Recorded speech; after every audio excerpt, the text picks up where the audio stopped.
Naging mainit nga na kontrobersya ang usaping ito sa mundo ng social media at pati na rin sa buong bansa. Isang kontrobersyal na eksena nang naganap sa loob ng New Bilibid Prison matapos umano'y magtanghal ng drama si Representative Franz Castro sa harap ng warden ng bilangguan.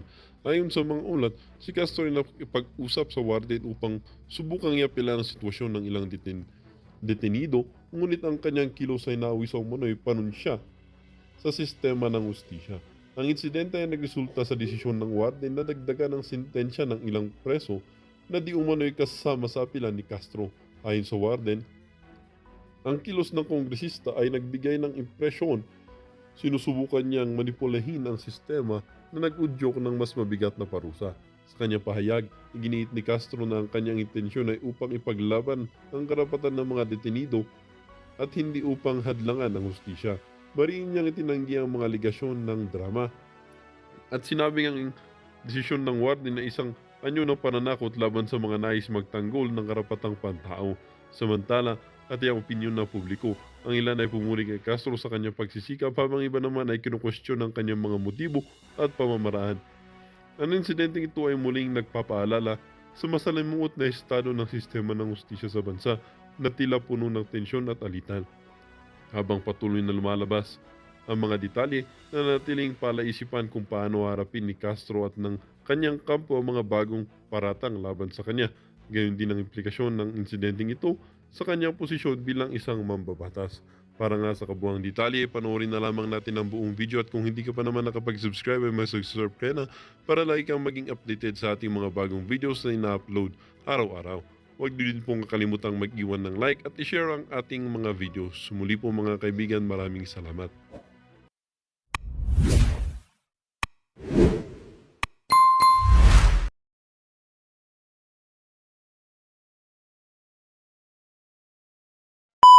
Mr. Chair, so dalawa po yung manifestation ko, Mr. Chair, and I would like to ask your permission. Yung tungkol po dito sa ginagawa nating sa Quadcom at yung insidente po kagabi na nangyari sa akin na may relasyon sa aking seguridad. Thank Please you, Mr. proceed. Chair. Dagdag sa nauna ng sinabi ni Representative Arlene Brosas, gusto ko lang ding idiin kung bakit mahalagang isama sa deliberasyon ng Quadcom ang mga testimonyang maririnig natin maya-maya. May natuklasan tayong mga kababalaghan sa Pogo at hindi maitatanggi ang kamay ng former President Duterte, kaya ngayon may ilang natutunan tayong ina-apply sa pamamagitan ng Anti-Pogo Bill. Para yon ma-rectify, maitama, pinakakagyat na panahon ang mga mali na dinulot ng mga Pogo. Sa iba pero konektadong issue, may natuklasan din tayong mga abuso at illegal practices, modus operandi ng mga pulis at law enforcement institution sa mga kaso ng Tokhang, EJ case na narinig natin. Kaya ngayon, may mga natutunan tayo. Malaki at kagyat ang pangangailangang proteksyonan ang karapatan ng ating mga kababayan dito sa kanilang karapatan, right to life, due process, presumption of innocence at iba pa. Ito yung mga sinalaula sa ilalim ng peking gera kontra droga sa ilalim ni Presidente Duterte. Pero kaalinsabay ng peking kontra droga, may nilunsad ding isa pang peking gera na actually ginagawa sa mga aktivista hanggang ngayon. Ang peking gera kontra insurhensya. Sa counter-insurgency program ng gobyerno, Mr. Chair, yung mga modus ay ginagamit sa Tokhang killings, lahat ng mga pinagsususpetsahang drug personalities. Yung linyang nanlaban, yung may search warrant kuno na batay naman sa gawa-gawang kaso, yung kunwaring buhay pa pero patay nang dadalhin sa ospital para hindi masilip yung AJK na ginawa nila, ay ginagamit din laban sa mga aktivista, sa mga leader at miyembro ng mga organisasyong may mga buhay na laban para sa hanap buhay, kaligtasan ng mga komunidad nila sa mga ordinaryong tao na tumitindig para sa issue ng sikmura at issue ng bansa. Sila ay mga biktima ng EJK o extrajudicial killings at iba pang mga human rights violations sa ilalim ng peking gera kontra insurhensya. Walang pinagkaiba sa mga biniktima sa ilalim ng peking gera kontra droga.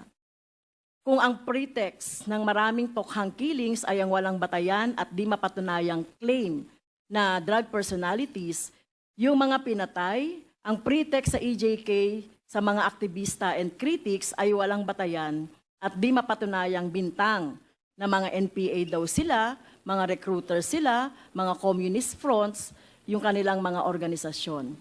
Naniniwala kami, Mr. Chair, na hindi dapat nating isara ang super committee na ito ang taon ng hindi natin nasisilip ang mga kwento ng ilan sa mga biktima ng peking gera kontra insurhensya. Maraming ganito noong nakaraang administrasyon gaya ng Sempo sa Negros, masaker ng mga tumandok, Oplan Sauron na for the record, Mr. Chair, ay same masterminds ng drug war EJK na pinosisyon ng PNP, CIDG at iba pa.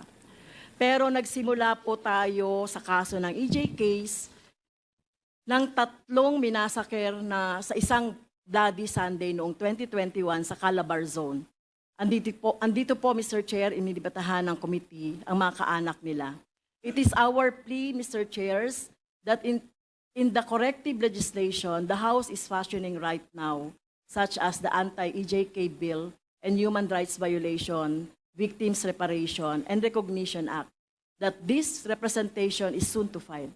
We consider the inputs of our resource persons because their inputs are born from the ultimate sacrifices of their loved ones. Hindi po natin nais na maulit na may mabubuting mga mamamayan na nakikipaglaban para sa kapwa Pilipino na aatakihin, papatayin para lang sila patahimikin at para takutin ng komunidad, ang mga komunidad at taong bayang pinagsisilbihan nila, Mr. Chair. Maraming salamat. Yung second po na i-report ko po, Mr. Chair, ito po ay personal and collective privilege dahil may kinalaman po sa aking seguridad.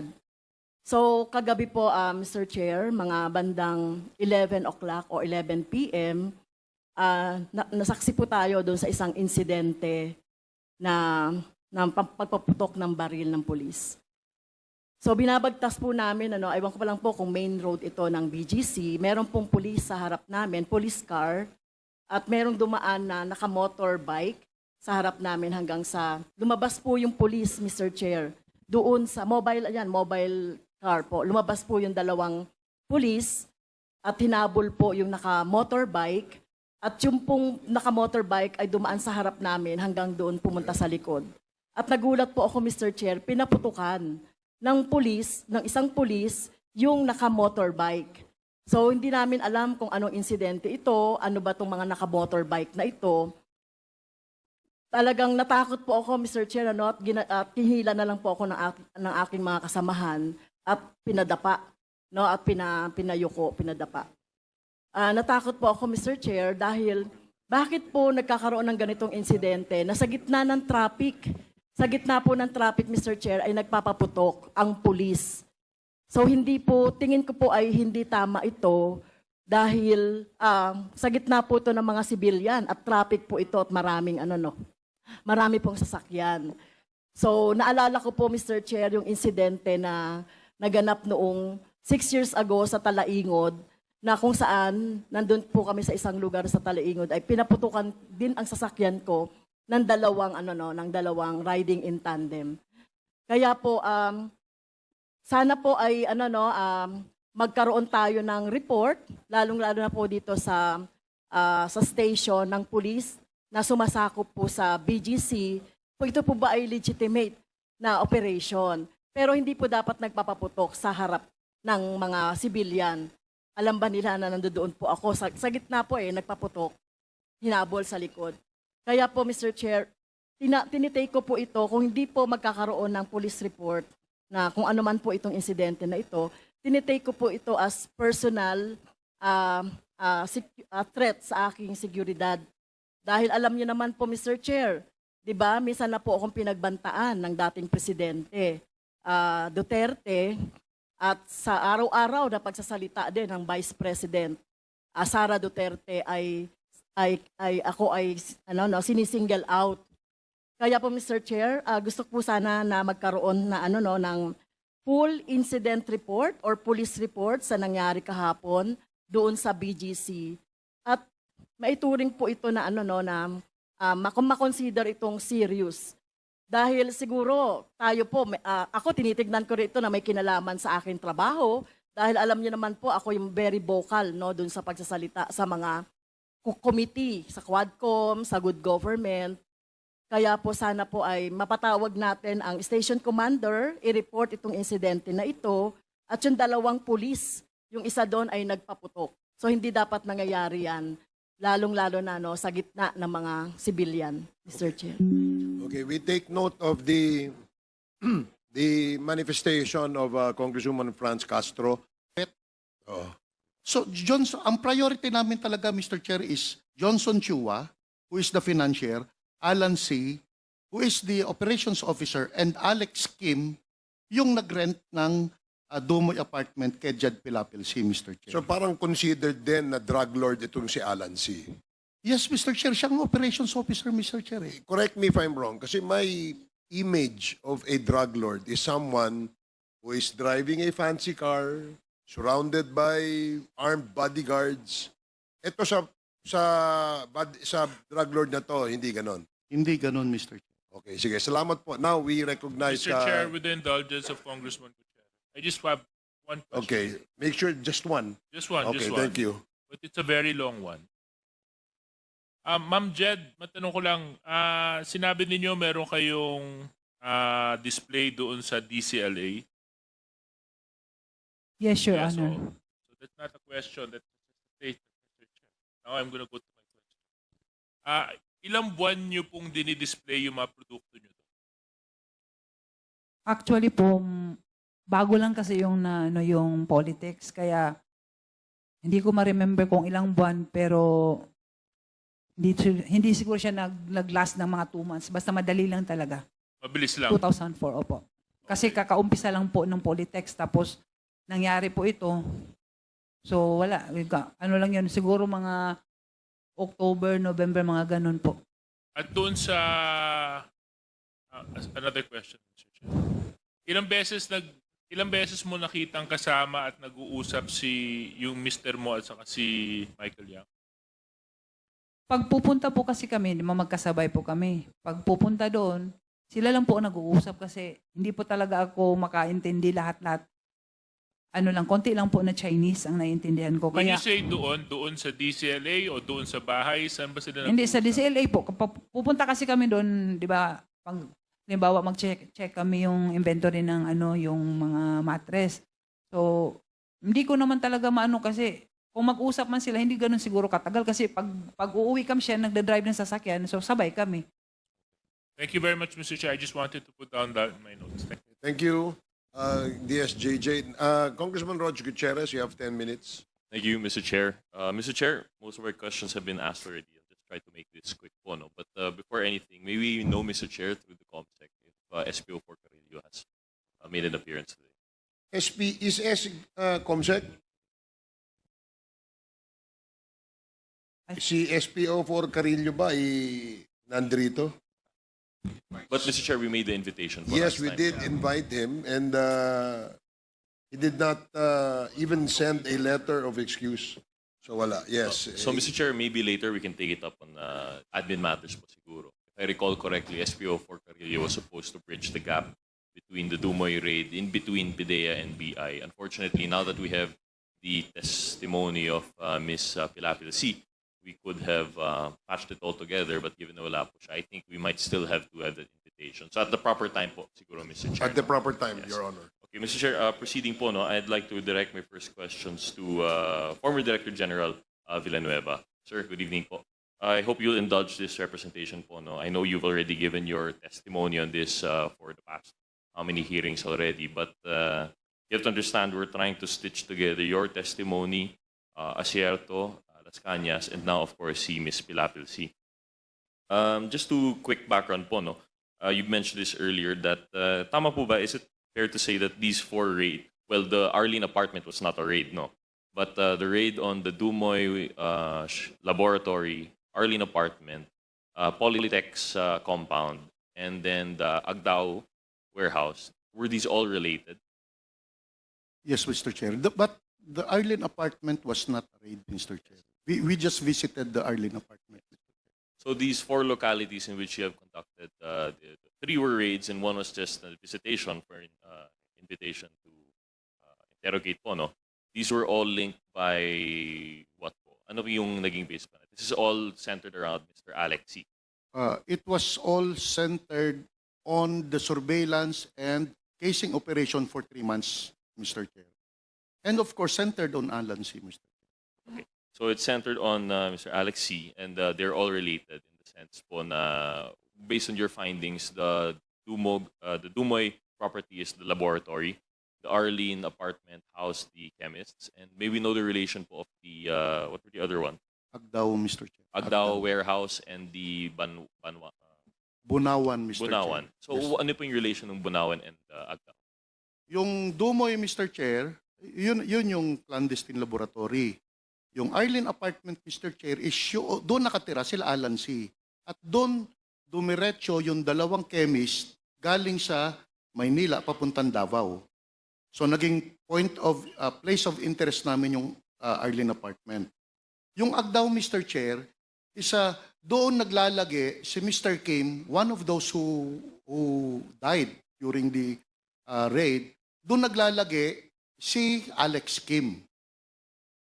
May bibilihin, tapos pupunta doon with yung aluminum truck niya. So, point of interest pa rin namin yung Agdao. Yung Bunawan, Mr. Chair, is, I believe, owned by Alex Kim. At doon naman sila magkasama ni Jong Pilapil.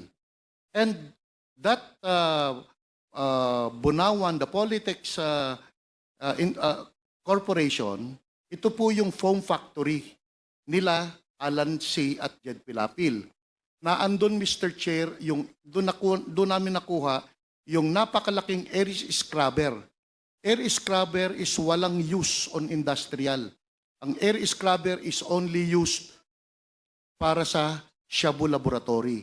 And tinanong namin ang Amerikano tungkol dito, pinicturan, actually bumisita doon yung Amerikano, ang sabi niya, this will be used for mega laboratory somewhere. Kasi sinabi namin na andito na yung Dumoy. No, it will not be used there. It will be used somewhere. So maybe they are preparing those equipment, the air scrubber, somewhere para makapag-set up ng another laboratory, Mr. Chair. And luckily, yung Agdao, Mr. Chair, naandun lahat yung mga precursors, controlled precursors and essential chemicals na panggawa ng shabu. At dun sa Polytex International, Mr. Chair, is nandun yung air scrubber, Mr. Chair.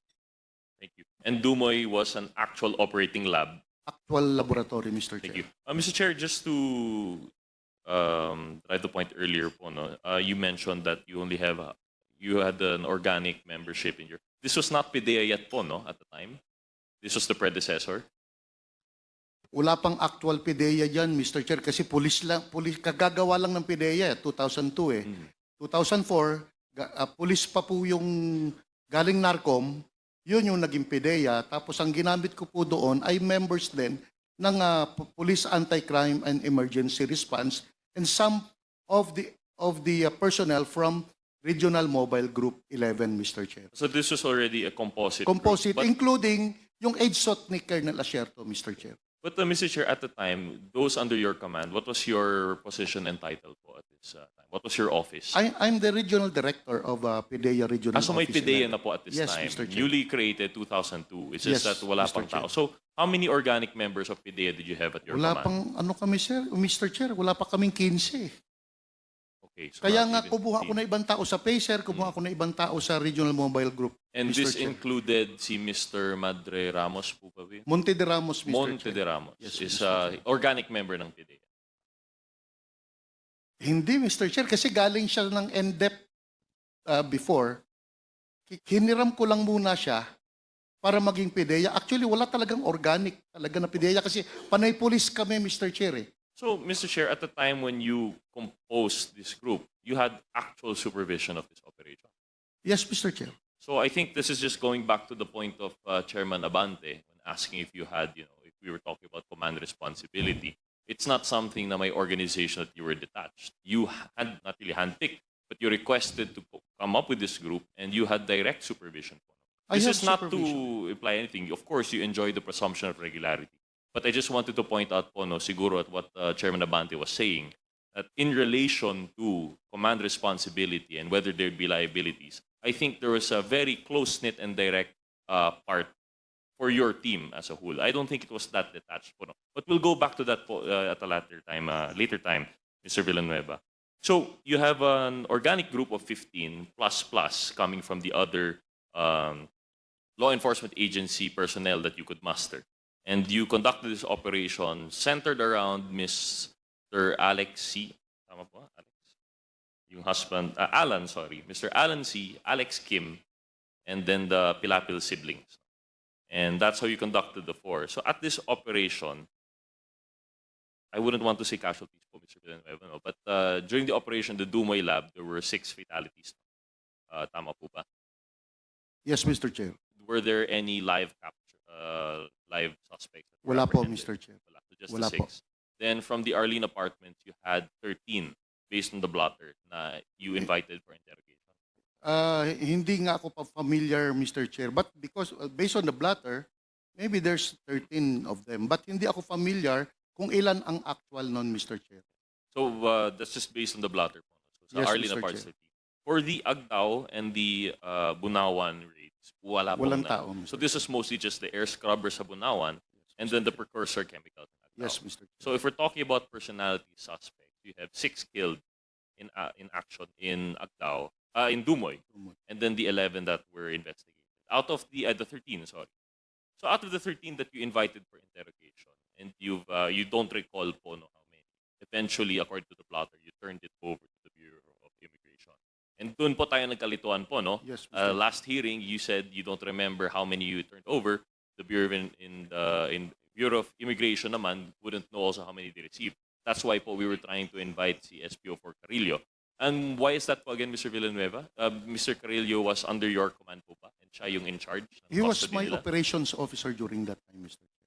And he was definitely in charge of the turnover to the Bureau of Immigration. Actually, Mr. Chair, dahil nagkakaganong-ganon na kami, so may mga lakad sila Carillo na sila na yung lumakad. And part of that is sila na nga yung turnover nung mga Chinese do sa immigration, Mr. Chair. So, personal knowledge, wala akong personal knowledge actual dun sa ginawa ni Carillo, pero part of that is ito yung sinasabi ko na kung anong mga kailangan yung gawin, you do it because everything was delegated.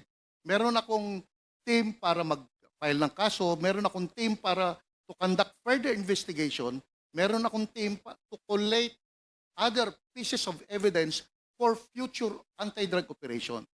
So, ganun na yun, Mr. Chair. So, kung ano yung ginawa nun nila Carillo, nila Monte de Ramos, it was delegated, Mr. Chair.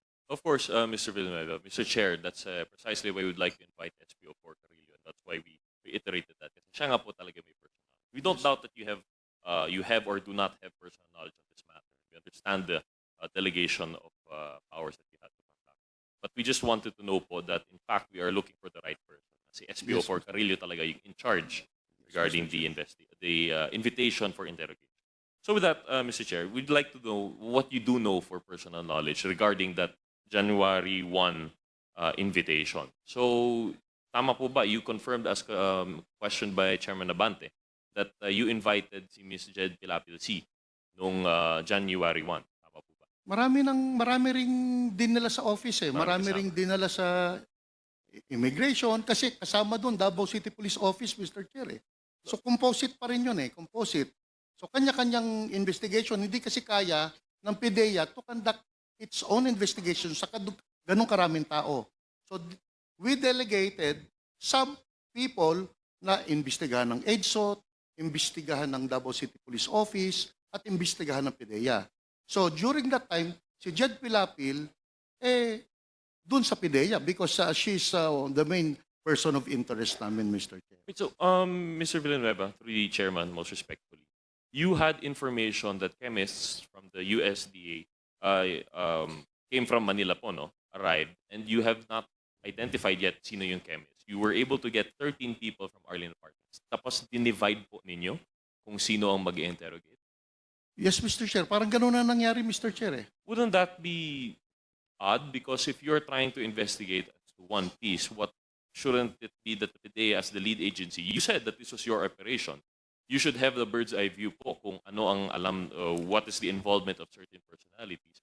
Paano yun? So like, there would be independent investigations, interrogations, tapos nagpapasahan na lang po kayo ng information. No, Mr. Chair. Physically, Mr. Chair, yung PIDEA office is as big as this. Maliit lang ang PIDEA office during that time, Mr. Chair. Hindi namin kayang ipunin lahat yung tao doon at investigahan lahat. So you're talking about custody. No, yung investigation, Mr. Chair. Kasi hindi kakasyang lahat ng tao na andyan na napakaliit ng office namin. So I decided, sige, ikaw ang mag-handle dito. Kuha ka, mag-handle ang EDSOT. Meron din silang iniimbestigahan. So sa PIDEA, ang priority namin is yung nakukunan namin sa video at surveillance footages. So you made selections naman po. Out Yes. of 13, you identified which ones you would Yes, prioritize sa PDEA. Si SPO4 Carillo, Mr. Chair, ang nag-decide kung sino yung si SPO4 Carillo and of course Monte de Ramos ang nag-decide kung sino yung kakausapin nila, Mr. Chair. So at the time po, what was identified? Definitely, we have Ms. Jed Pilapilsi. And would you recall who else were brought to the PDEA? Hindi ko matandaan talaga, Mr. Chair. But you remember having Ms. Jed Pilapilsi there for the investigation? Right after the investigation, Mr. Chair. Kasi maliit lang yung office nga, makikita mo eh. Meron lang akong maliit na kwarto, but sa labas naman siya kinakausap. So, most probably nakita ko. But I cannot remember clearly kung what transpired during that time. But wouldn't it be po, kung maliit yung inyong opisina, mas maalala mo kung sino-sino po yung nandun? Kasi maliit nga po and you only had how many of them? in custody? Nakita ko, Mr. Chair. Nakita ko. But yung actual interview on her, I did not witness during the actual interview, Mr. Chair. Thank you, Mr. Villanueva. I had more questions, but I think Yes. at a later time when we have SPO4 Carillo together, Okay. so we can tie it. Yes, Mr. Chair. Mr. Thank Chair, you. I'd like to direct my questions to Ms. Pilapilsi. Before that, Congressman Gutierrez, I have here a letter from the OIC of the DPRM of the Philippine National Police informing us that Police Major Baltasar Carillo has passed already. So nandito natin is anyone from DPRM? Can you please give the committee an information as to sino ba to? Police Major Baltasar Carillo.